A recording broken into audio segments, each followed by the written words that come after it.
You're listening to Music Tectonics.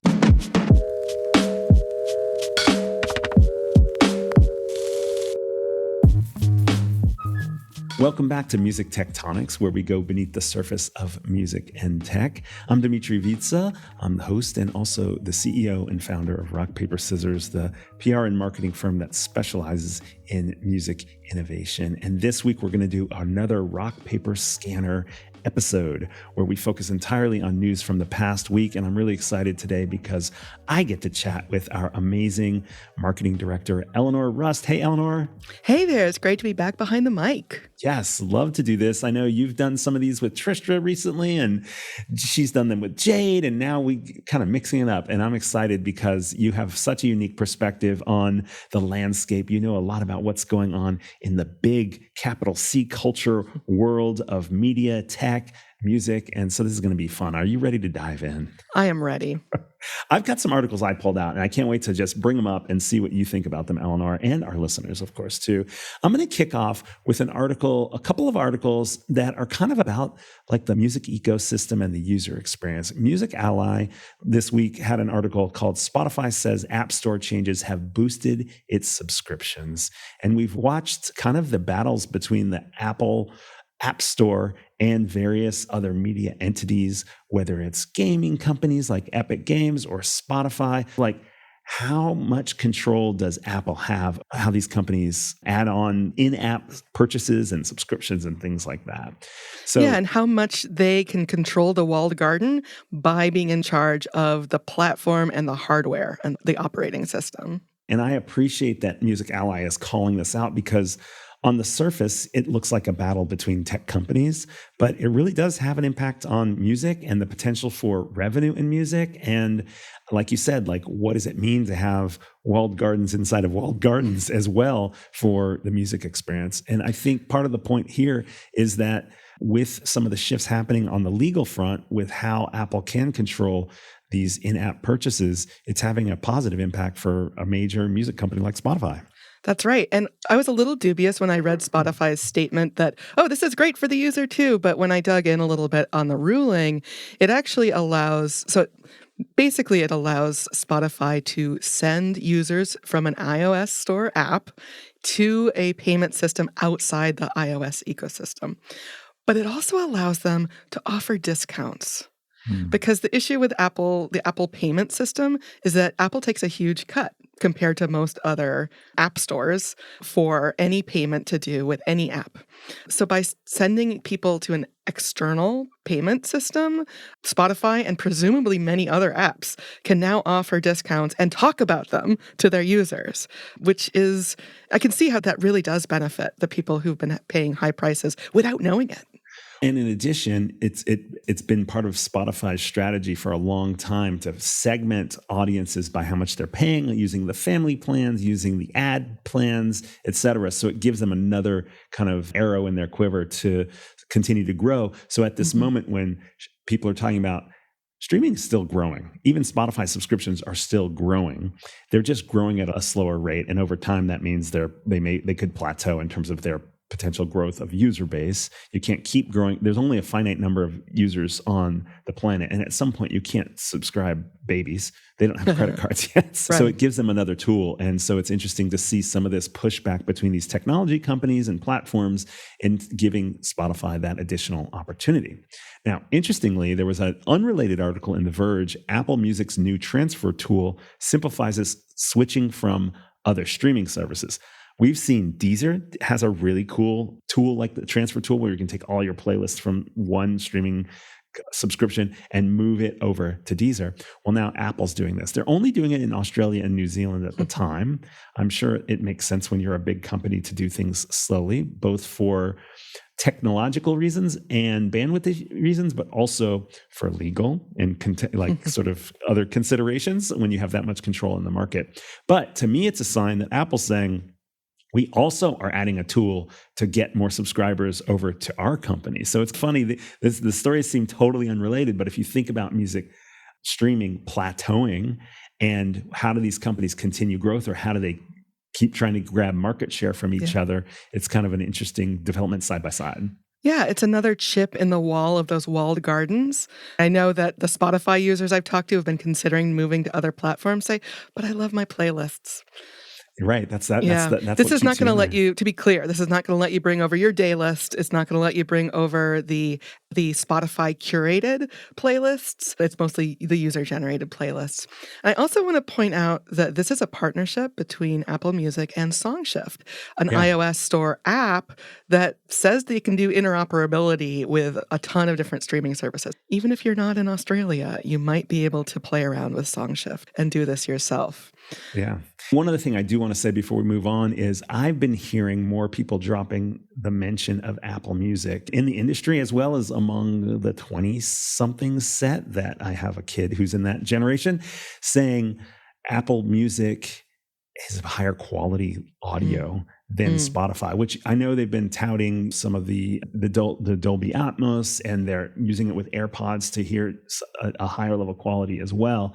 But to have people saying it on the street and in the industry is kind of interesting. I'm noticing just anecdotally a rise in that conversation that people tend to like Spotify's interface, but they say ultimately when I listen to music on Apple, I think it sounds better. I don't know why, is sort of what people are saying. So that's kind of That's interesting. Yeah. another differentiation. Like, how do you position this? And is all of this part of a plan for Apple to keep Right. growing into Spotify's market? And as streaming growth slows down, it's these slivers of differentiation that may make the difference for each of these platforms. Yeah. Well, I'm really glad the entire episode hasn't been dedicated to AI, but it does feel like I'm just back from Music Biz a couple of weeks ago, and there was a lot of talk about AI. It didn't feel like necessarily the hype of certain other music industry trends that disappeared that we're not going to bring up on this conversation. But I think people are really interested and concerned and excited and concerned about all the possible ways in which AI is going to change things in the music industry. And we spotted a lot of news this week. I'll kick it off on one of the many faces of AI, which is a Billboard piece that Kristen Robinson wrote titled Martina McBride Speaks Out Against AI Deepfakes at Senate Hearing. Quote, "It's just terrifying." And I guess I'll just put out, we don't need to go into great detail about the story. We're constantly seeing news stories about legislative and lobbying and petitioning efforts around how to protect creative people and IP holders around AI, as well as what happens after the AI music or other media is created. But basically, this is about the act that will create a federal protection against unauthorized deep fakes of one's name, image, likeness, or voice for the first time.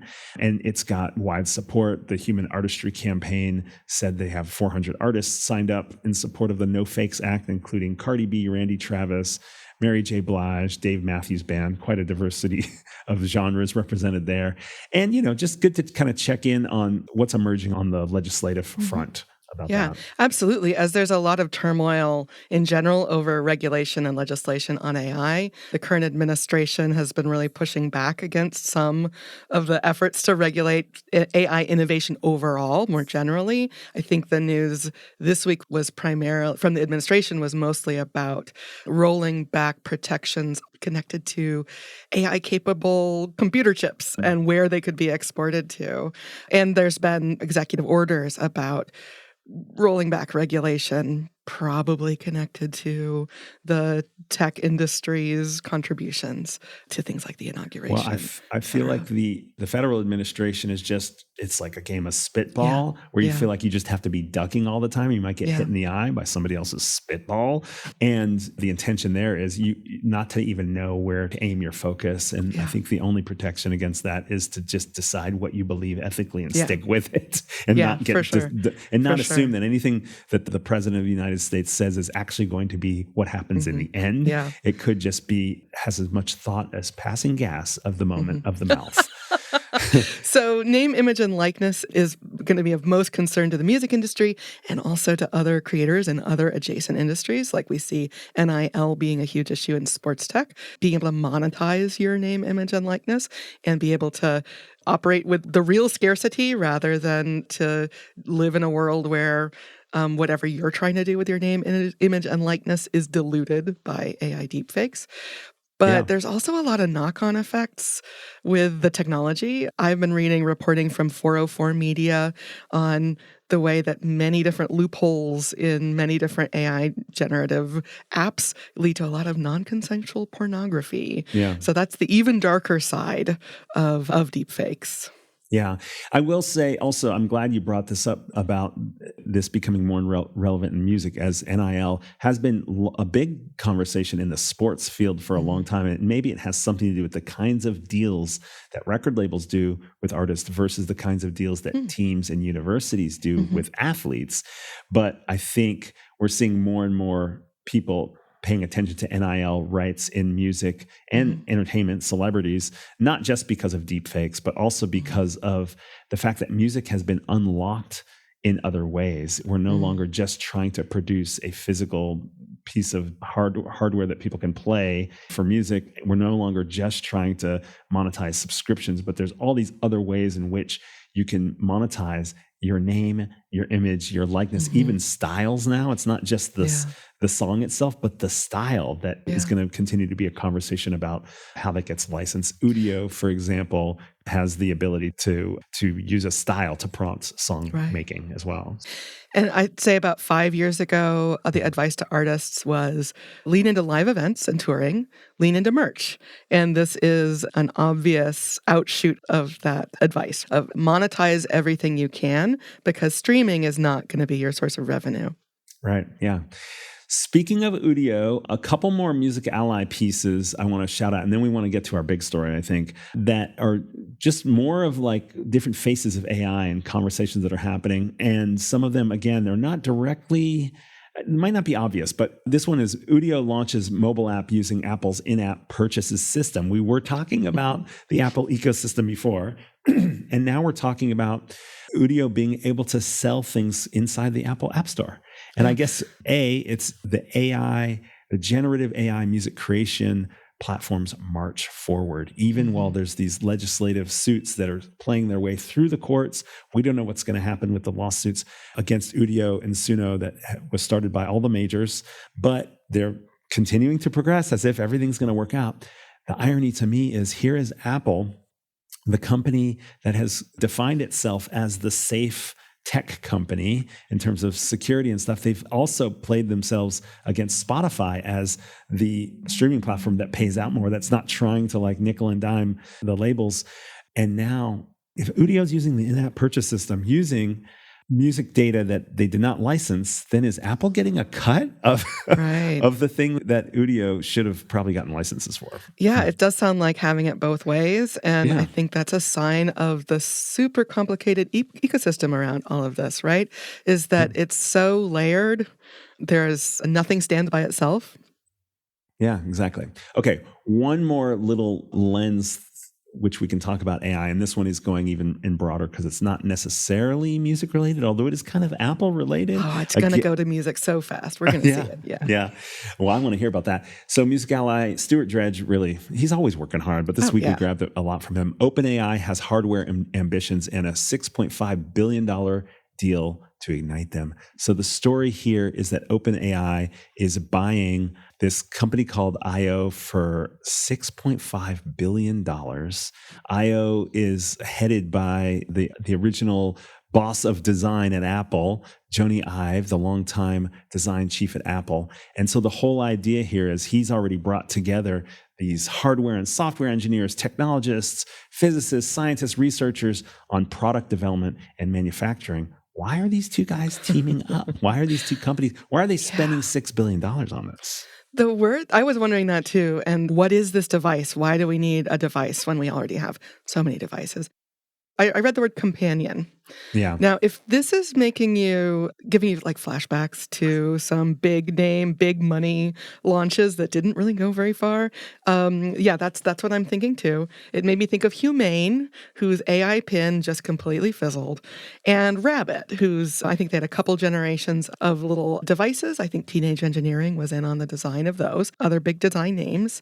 And although I think one of the Rabbit devices is still around, when it finally launched last year, like the YouTube reviewer Marquis Brownlee said that it was basically useless. Jony Ive actually did comment on Humane and Rabbit as mistakes and said that there just haven't been enough new ideas in hardware and software. Hmm. So I don't know what those new ideas are. Yeah, here's my take on it. And I think it'll be interesting to see because, look, smartwatches are a thing now. They did not surpass phones yet. VR headsets, Apple Vision Pro did not surpass smartphones. Smart glasses haven't either, but the story's not over, right? So all of these things are still iterating. And I don't know, as my 16-year-old kid told me last night at dinner, all the hardware technology advancements are usually an evolution of something that you already have. I mean, the smartphone has the word phone in it for a reason, right? Even though some people say the phone is the app that I use on my iPhone to call people rather than saying I call people on the phone, it's an app within this. Just the point was just like, there's usually consumer behavior or human behavior that you have to account for. People aren't used to having an extra little something. So, but the question I ask is OpenAI looking to replace the smartphone?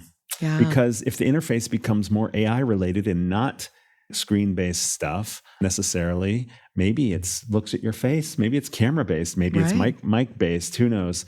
But the other issue is that sense of feeling like your phone is like a tool that you use outside of you. I think, what if it feels like it's more like something in your head? It feels like an extension of your brain. It could be really interesting if they pull something off. Let me say one more thing, Eleanor, because I do want to hear what you have to say about this, which is part of the challenge with AI is it's out there on the web. It's out there in this open ocean, taking other people's ideas and then pushing things back. And you don't know what's going to get served up to other people. Everyone's trying to create their own private language models so that they can do business with AI without having to reveal proprietary information, et cetera. But if you have a physical device with you, you might have a little more trust and a little more faith that now that they've scraped the entire world and created all this intelligence that's right there, let's not give any of it back. Let's hold it privately with this physical device. Yeah. Which in some ways takes us back to where we started with Apple's walled garden, that controlling the platform and the hardware and the operating system gives you a lot more control than if you were just owning an app. Exactly. That seems to be where OpenAI may be going, but also that has a huge disruptive potential for all of the ways in which the web is monetized for so many makers, whether that's news reporters, media outlets.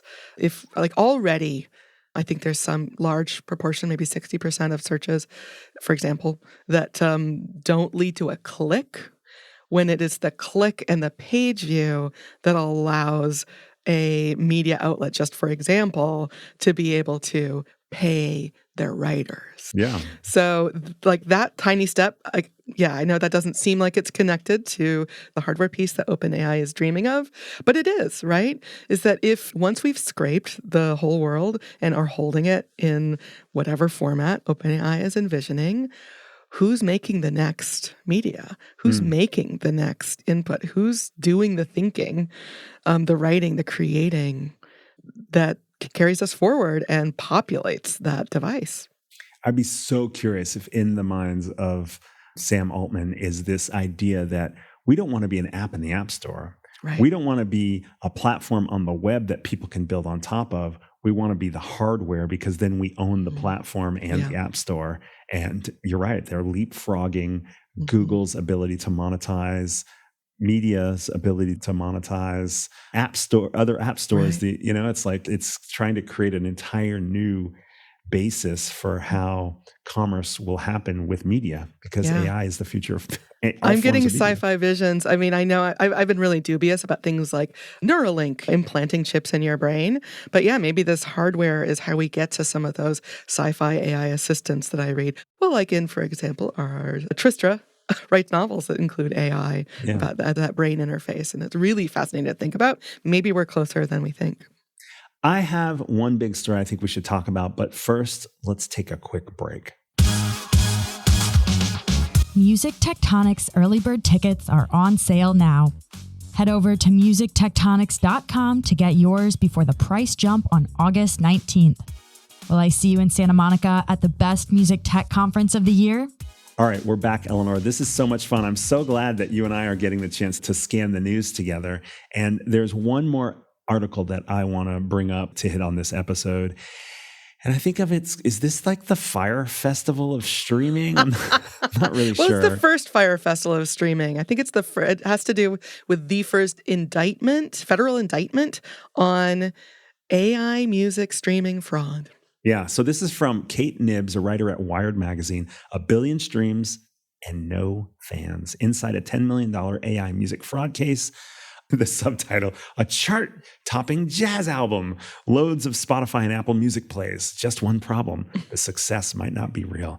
And we've already heard this story in some respects, but we got a kind of a new version of it, right? Yeah. Or a more in-depth version. Yeah. As well. If you've been reading the music tech trades, you probably heard about this when the indictment actually went down in September. Ethan Millman, who was then at Rolling Stone, did some really great investigation on that. Also, Kristen Robinson wrote a couple of different pieces, really digging into the indictment and what was said and not said there about how this scam went down. What I love about this Wired piece is it gives us a lot more storytelling about the past of the accused man, Michael Smith. Yeah. And basically what happens here, is it a story of AI or is it a story of fraud? That's the question. Yeah. And it's both. And you're right. The storytelling side of it's pretty crazy. This guy ran successful medical clinics, and it sort of summarizes that he's already done well in business, but he wants to figure out how to be famous. And so this is that's why I think of it like the Fire Festival. It's totally absolutely. like a aspirational, entrepreneurial, I'll do anything kind of thing. Yeah. And it ends up talking a little bit about a fraud-related case related to the medical clinics as well. It talks about, this streaming bot fraud piece. But as you pointed out, like some of that was reported already in other trades as well. What we get here in part is a story of a human collaborator who helped work on that jazz album. They really felt like they were really cooking on this jazz album way back in, I think, 2017. And that it amazingly, after very little attention from the music industry, suddenly shot to the top of the charts very briefly. And the collaborator, who was really suspicious about how all this went down, started digging into the man who was later accused, and said he was trying to blow the whistle over and over again to whoever he could try to make listen that this guy was doing something really shady years before this streaming fraud case that's now in courts happened. So he's been shady for a long time. Yeah. And one of the things that Ethan Millman and Kristen Robinson reported is that the scam seems to have been built out of vulnerabilities in lots of systems. He developed bot farms through buying lots of email addresses, paying overseas contractors to set up accounts, using a service that created debit card numbers for corporations so that you could get a debit card number for every single employee in your enormous corporation so that each of those accounts could have a separate debit card. He used family plans on the streaming services to try and save a little bit of overhead money on setting up these bot farms. But one thing I found really interesting in that past reporting is that it sounds like he initially set up this bot farm and tried to sell those streams to human artists. It was only when that scheme failed that he took that bot farm and brought on AI music, generated music, to create the streams that the bots would stream. So you get this bot-on-bot feedback loop in order to just spin money out of the streaming services. That's where the fraudulent element of the music streaming world is scary and tricky here, because he's actually paying for subscriptions, but then he's racking up streams with fake customers, you could say. But the customers, you can't have the AI can't pay the money, right? But it's tricking Spotify into paying the money in a way, or other streaming services. Actually, Spotify said specifically that of the $10 million that this guy collected on these fraudulent streams, they only paid out $60,000. They were proud of him. So somebody paid out the other, Right. $9 Somebody, it sounds like million. Yeah. I think the indictment included details from like text messages and emails saying that he wanted to spread it around to as many streaming services as possible. And the indictment says, in order to avoid detection. Yeah. Yeah. Interestingly, they shout out the Mechanical Licensing Collective as Yeah. the entity that spotted this first and halted the Right. payments, which is interesting. People have wondered about this extra layer of complexity of paying out rights holders, but seems like it did its job in that case. Yeah. And the numbers are enough to make any artist really mad because this guy made over $1 million per year on these AI streamings, or brought in over $1 million every year on streaming. Of course, we just talked about overhead. And if you think about it, apparently, like, reaction from artists has been mixed because they're mad at Spotify too, that they can't make money. But if you think about it, that guy was paying in enough to have streaming accounts for all of his bots, but he was drawing out way more than he put in, which meant that the people he was stealing from were, in a sense, like the other users and the artists, right? The royalty pool depends on what people pay Spotify and the other streaming services. That's what makes the royalty pool that pays out to artists. And if he's taking more than the pie, then he's stealing from the artists who are not making enough money on Spotify. Yeah. So here's a quote that's kind of the piece that I want to get into before we wrap up. Technically, it's not illegal to make a bonkers amount of AI-generated music and put it on a streaming service. Tacky, yes. Disrespectful to the art form, probably, but not necessarily against the law. In fact, it's pretty common. And so we queued this up with a lot of different faces of what's going on with AI. And then we said, is this an AI story or if this is a fraud story? It's kind of both. I think the point here is that AI has enabled the ability to release a large amount of music. So somebody like this Michael Smith has the opportunity to upload a lot of tracks all at once. And in theory, you could say, well, maybe he's just playing the lottery. Maybe one of them hits and becomes a hit. And then as a result, that's how you could justify maybe the legal side, assuming that the AI was ethically trained. And as far as we know, that's true with the tracks here were made with Boomi has something to do with this. And they, according to the article, were certified by Fairly Trained that checks whether generative AI companies got consent to use their training materials. It's up until the point of using bots where everything so far sounds ethical and legal, even if you think it's, quote, tacky or harmful somehow to just flooding the market of music that's just not that great. Although Spotify does say, if it's under 1,000 streams, you're not going to get paid anyway. So somehow this either happened, this probably happened before that limitation. Maybe that's part of why that limitation was placed on it. But the point is, it's not exactly an AI story, but fraud certainly, I think, becomes more viable because of the fast and scalable generation of musical content. Yeah, it's similar with the deepfake story, actually, right? Is that it's not that you couldn't create deepfakes before AI, but it makes it so much more accessible, so much easier. And because we have a kind of a chaotic regulatory landscape, there's a lot of sort of loopholes and workarounds so that bad actors can do what they want to do. And I think it's important to keep in mind that every time you open the gates that might allow for more creativity or more people participating in creation, you're also potentially opening the gates to bad actors. Yeah, exactly. I will say, like I said, I was at Music Biz a couple of weeks ago, and pretty much all the AI companies that I heard from, met with, talked to there were talking about being focused on the B2B side of the AI's use in music, which in a way is to say, we don't want to just scrape everything and create all these problems. Almost all of them are from the music industry. They're actually trying to keep music creativity as well as tools, maybe even fraud detection, maybe other ways for rights holders to monetize with stem separation or with metadata kind of optimization and so forth, or asset optimization for the music industry. It doesn't seem like there's a lot of AI companies hanging out at Music Biz trying to cheat people. I think that a lot of them really got into this because of their passion for music. So it's always important to remember, too, that in these moments of disruption and innovation, there's going to be good players and bad players on that side, too, not just the end users, but who's creating these platforms. And we're excited to be a part of the ethical innovation happening in AI and music, not because it's AI, not because it's a buzzword, but because there's some really innovative, cool things that can happen around creativity and workflows and making life easier for artists and labels and the ecosystem. Yeah, and it's important to have these conversations about fair and ethical inputs. How is training data licensed, kosher, et cetera? But then also outputs, right? It's like, how can we make sure that the outputs are increasing creativity, helping the music industry, helping artists, just making things work better for people? I think that's how I'd like to keep things focused, making things working for people.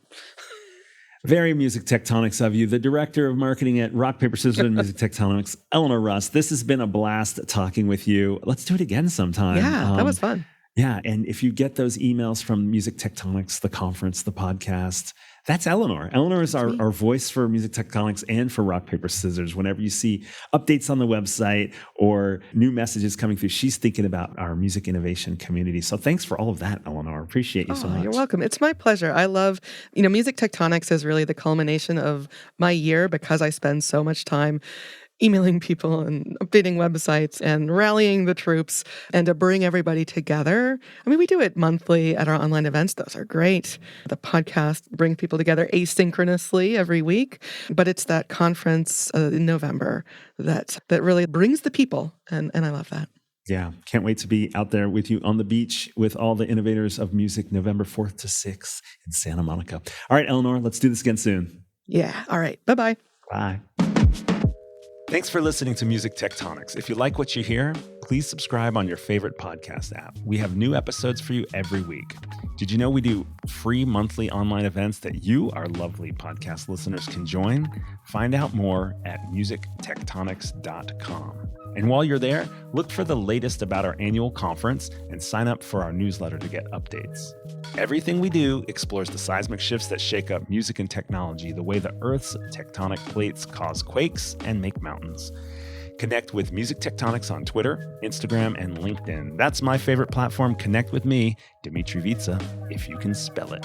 We'll be back again next week, if not sooner.